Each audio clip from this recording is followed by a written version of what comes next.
Isang mapagpalang araw nga po sa ating lahat. Ako nga po pala ulit si Charles Rodoka and this is our 365 Daily Devotion.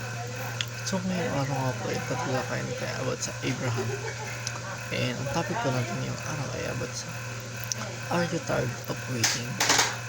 So, ang ating mapag-aaral ngayong araw ay mapagtagpuan sa Genesis chapter 15 verses 1 to 6. And ang sabi po rito ay pagkatapos ng mga bagay na ito, dumating ang salita ng Panginoon kay Abraham sa isang pangitain. Huwag kang matakot, Abraham. Ako ang iyong kalasag. Ang iyong gantimpala ay magiging napakadakila. Ngunit sinabi ni Abraham, O Panginoon Diyos, anong ibibigay mo sa akin? Yamang ako'y patuloy na walang anak at ang tagapagmana ng aking bahay ay si Eliezer ng Damasco. At sinabi ni Abraham, hindi mo ako binigyan ng anak at isang alipin na ipinanganak sa aking bahay at magiging tagapagmana ko. Ngunit ang salita ng Panginoon ay dumating sa kanya, hindi ang taong ito ang magiging tagapagmana mo.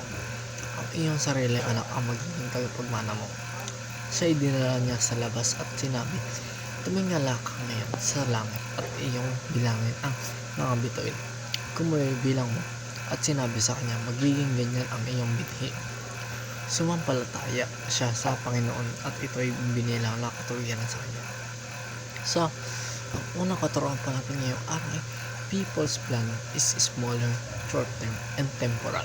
So, ang mga plano daw ng mga tao sa mundong ito ay sobrang liit lang at ito ay short-term lamang. Hindi natin namamalayan na mayroong plano ang ating Panginoon sa ating buhay na pang long term o ito ay ang panghabang buhay na lamang. So, mas iniisip natin yung short term o plan natin sa ating buhay dahil nga mas iniisip natin na mas kailangan natin ito at hindi natin namamalayan na mas mayroon pa pala tayong kailangan na sa ating buhay at ito ay yung plano ng ating Panginoon sa ating buhay. So, ang ating pangalawang katuruan naman po ay God's plan is bigger, long-term, and eternal. So, ito ngayon tinutukoy ko na kanina na yung plano sa ating Panginoon ay mas malaki pa sa iniisip natin at mas long-term pa ito dahil nga ito ay yung panghabang buhay at eternal. So, hindi natin namamalayan na para pala sa atin ang mga pinaplano ng ating Panginoon sa lahat na nangyayari sa buhay natin. And alas naman po sa ating katuruan ay surrendering our plan is our greatest decision.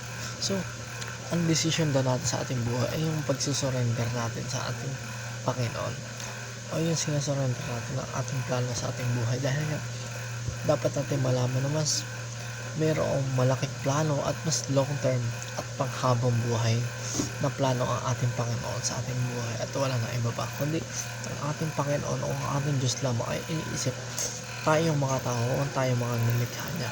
Yun lang po, dito lang po ako. Thank you.